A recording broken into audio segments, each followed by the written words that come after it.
Welcome to the AM Talk segment of our show where we discuss issues of national interest. Very topical is this secessionist groups and what they did in the Volta region last Friday. Fallout of that with our press briefing from the information minister over the weekend.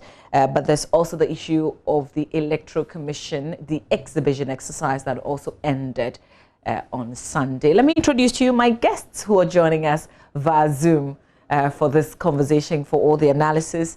Mr. Acheampong is Member of Parliament from Praia, he chairs the Defence and Interior Committee of Parliament. Good morning to you, sir. Good to see you. Thank you for joining us.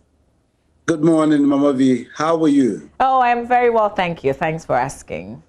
Are you in the constituency? No, I'm in Accra this morning. Okay. All right. Let me say good morning to your colleague who's also joining us via Zoom. Al-Hassan Suhini is Member of Parliament for Tamale North. Good morning to you, Alaji. Good morning, Mama V. Hope you are well. Yes, I am doing well. Yourself? I'm terrific. Just that you had your birthday cake without an invitation. Belated best wishes to you. It's true. Apologies. But are you also in the constituency? No, I am currently in Accra. I got back just some few days ago. Okay. I thought you guys are on research, so you spend the whole time in your constituencies. Well, sometimes we have family here to attend to and other equally important business. So yes, we spend most of the time in the constituency, but we don't abandon family. Yeah, true. Let's start off with the, the voters registration exercise, the exhibition process that the EC says completes the process of registration. Let's talk about monitoring and some of the things you've discovered on your rounds. Shall I start with you, Al-Hassan Sihini, since your party came up, you, the flag bearer of the party, led a press conference where he outlined a number of issues for your own monitoring, particularly in Tamale North. What did you discover? Well, I think that generally it has been very disturbing, and every citizen, every patriot must be worried about, the preparations leading up to the December elections. At this stage, if it is still that murky, we must all be concerned. We must all be worried. And I think this is the time that both political parties, as I say both because they are the major political parties, NPP and NDC, must be united in ensuring that the Electoral Commission gives Ghanaians the very best. And so sometimes when the issues are raised and they are not dismissed, but they are made to seem, insignificant, one is unearthed, especially when the ruling government, knowing their experience in, elections, when they begin to make light issues that are quite critical to a credible election, then one begins to wonder if there is something that is more than meets the eye. For example, the issues of missing names on the voter registers that have been exhibited by the Electoral Commission. First of all, in looking at it, we have to understand that the Electoral Commission made a number of promises to Ghanaians before it stampeded all of us into having this new voter register. Some of the promises included the fact that this was going to be a better system than the one that we had. And so based on the assurances that we're going to have a better system, a better data system, and a better way of doing things, the people of Ghana voted about $150 million for this exercise. So when you have problems in this exercise, and the best justification you get from people in charge is that it has happened before, then you wonder, if the assurances they gave us in relation to the fact that this was going to be a better system, for which we spent more money than we have ever spent before in compiling a voter register, then you begin to wonder if we have gone or we have come. In my constituency alone, at one particular polling station in Balai, everybody on the register was designated female. Everyone was designated as female. register were designated as everyone. And you're talking about not over 300 people, over 400 people actually on that voter register. How is it that a system that is supposed to be better, a system that we were convinced to spend so much money on, even at a time that we all know that it was risky for us to compile this register, apart from the issues of time and the issue of the virus, we still, as a country, thought we needed to do something better. So we voted so much money. How will such a system, produce a result like that? At one polling station in Gumani, between Gumani and Nyansha, Riyadh Al Quran, in my constituency, out of about 400 people who registered, 220 names could not be found on the register. 200, so more than 50% of the people who struggled, queued, and defied all the risk involved at the time of the registration, could not find their names on the register. Same was observed at the Chogu demonstration, Chogu primary polling station. So it is widespread. And at the end of the day, after our own assessment, we realized in the constituency that over 400 names, could not be found on the register. And the process of even, facilitating the rectification of this problem is not encouraging. First, you have the EC dismissing some of the concerns that are raised and making them appear, insignificant, when the number of names that we are talking about, is unprecedented. We have never really had those numbers missing in a register after the compilation of a voter register. Okay, Mr. In 2012, yes, a few names were missing here and there, but it was not this, it was not in this large scale, and it was not this, this skewed. Even that, the NPP at the time, issued statements upon statements calling on the Electoral Commission to do the right thing. Mr. So one would have expected that with their experience, it will not be a case of NDC versus the Electoral Commission. It should be a case of all Ghanaians, and for that matter, all political parties, insisting that the Electoral Commission does good to all of us, and especially to the people of Ghana who deserve to have their names on the register and who defy the odds, to queue and get their data taken. Okay, Mr. Suhuyini, hold your thoughts there. Hold your thoughts there. I'll come back to you and also bounce some of the responses from the Electoral Commission because they've addressed these. But let me hear from your colleague, who's Member of Parliament from Praia. So let's find out what he also observed with this exhibition exercise. Thank you very much, Mama V. I think indeed it is unprecedented, the errors that we have come across during this voter registration exercise. And I am particular on missing names as is being discussed. And besides the other cards which are supposed to be replaced and how the EC intends going about it. The EC must come clearer. As stakeholders in these elections, we equally demand that the EC work according to the tenets that we appreciate and understand of. And at the same time, certain codes, multiple codes, I must admit, should be explained and addressed by the EC because of what is happening. I think these are the major issues that we witnessed in my constituency and in other areas that I had occasion to also compare with. Let me further state that if we are going to hold an election and the EC, who is the independent constitutional body which runs the elections, is running the election, and we have issues, let's raise the issues squarely. But when I hear competitors square blame on other stakeholders, i.e., I want to state that my colleague said that knowing the nature and character of NPP, when we take matters light, it implies. I don't think that is fair to say. This is an exercise that all of us have equal stake in. And we won't sit down for anybody to cheat us. For instance, if there are errors in the register, it goes against either party. Every competitor in this exercise could and would be shortchanged if you don't have an appropriate data in that respect.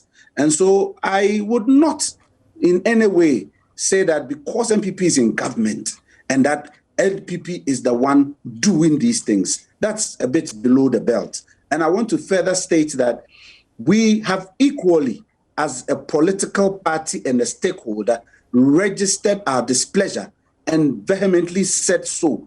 We wouldn't say anything with kind words by coming to say that these are unprecedented. What interpretation do we put on such words and such statements? It is because we are not satisfied and we expect the Electoral Commission to work and do better. So basically the concerns are the same. You both agree in terms of the errors. You also both do agree that this is unprecedented because you've also used the word. But the Electoral Commission has addressed some of these challenges. So for instance, Al-Hassan Sohini, the Electoral Commission has said that those people who are male, who were misrepresented on the register, for instance, it really doesn't matter. They will still vote. Those who've had issues with their ID numbers, for instance, would also be able to vote. So the bottom line is voting, and they're not taking that from anybody. Doesn't that work for you? You see, Mama, I are too tolerant of the incompetence of people and institutions in this country. And that, for me, gives cause to worry. We should not, tolerate such level of mediocrity, especially when, such insulting explanations are given. That's why people will tell you that people deserve the government or the kind of governance that they get. If you take anything from, your institutions and your leaders, they will serve you anything. Why did we have to spend that much money, $150 million? Can you imagine the alleviation that it could have created in many sectors in this country, education, the economy and others? But we decided to give them that much at a time that we knew that it was, even risky to do this exercise. And elections are about credibility. And the credibility is ensured when every stakeholder understands the systems that are in place and are able to monitor the systems efficiently and effectively. So you tell me that I should not worry when a man bearing a card designated as a female comes to register. At the end of voting, political parties take data. How do you enter the data forms? Is it a hermaphrodite who came to vote because he was a man holding a female card? I mean, let us not tolerate this mediocrity. The Electoral Commission assured us they were going to do better. Because of that, we gave them so much.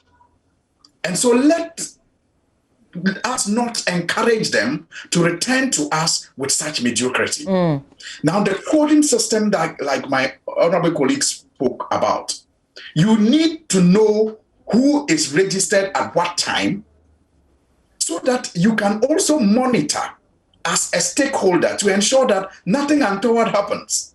So you don't tell me that even people who don't have a card can vote, or people who have a card. How do I monitor? How do I ensure or convince myself at the end of the day that this is actually a credible exercise?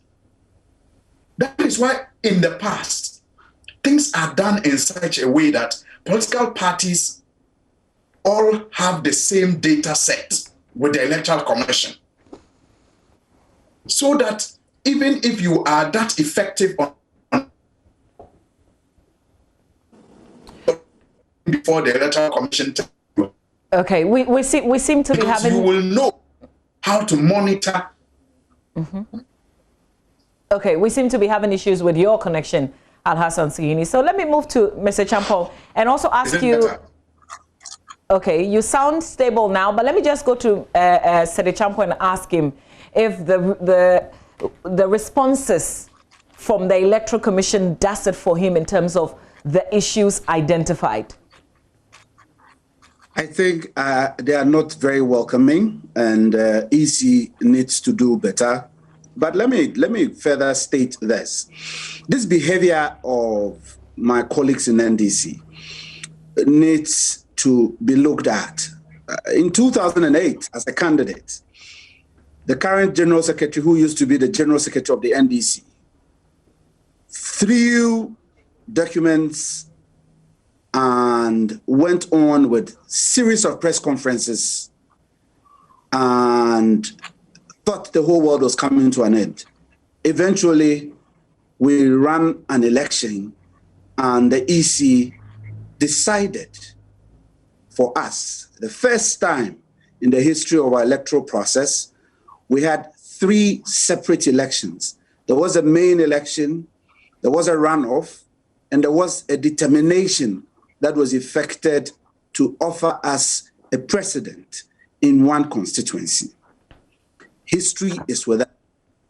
I am only admonishing based on experience that the language we use against each other is not Ghanaian.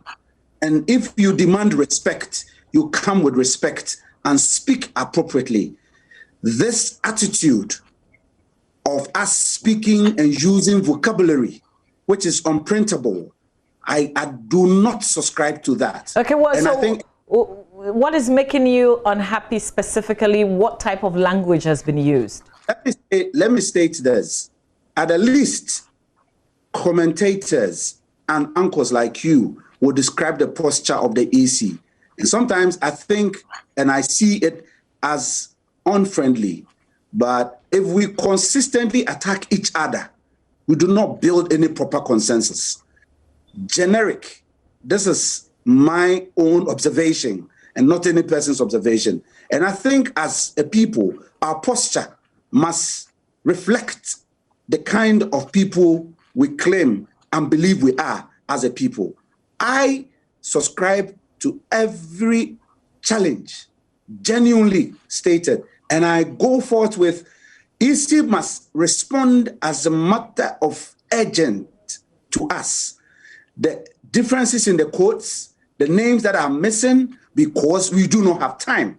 And I state this emphatically because we are in abnormal times. And this must be attended to and responded to by us. But isn't it the same thing that the NDC is also calling for? You're speaking the same language, aren't you?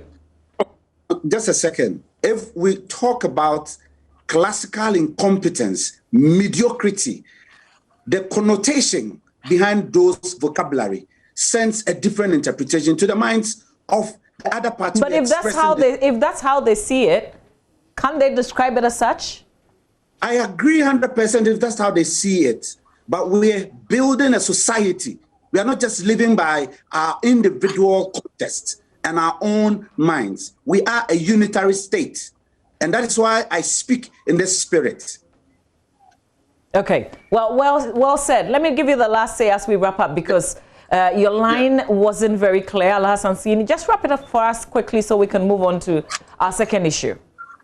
So I absolutely agree with my honorable colleague, and I must say it is refreshing, listening to him, because some of his colleagues tend to rather talk down and make light some of the issues that we have raised with the Electoral Commission and make it look as if, it is us against the EC together with the New Patriotic Party. But it is quite refreshing listening to him agree with us on most of these issues and the need for us citizens and patriots to demand better of the Electoral Commission, especially because we have given them so much and they dare not, disappoint us. As for the issue of language, I think that, again, I cannot but agree with him that there's a need for us to be very decorous in the way, we speak with each other and to each other. But there's also the need for us to be very frank with each other and call a spade instead of, a farming or a working implement. Because why? Even in this country, Honorable Seth knows, a whole sitting president for 3 years has been described incompetent and given reasons. So why should it be such a big deal if the Electoral Commission is showing incompetence and levels of mediocrity? And I say so. I think he should encourage that kind of frank, and open discussions that will help build our institutions instead of treating them with kid gloves. Okay, gentlemen, I guess at least we agree that we can end this conversation here.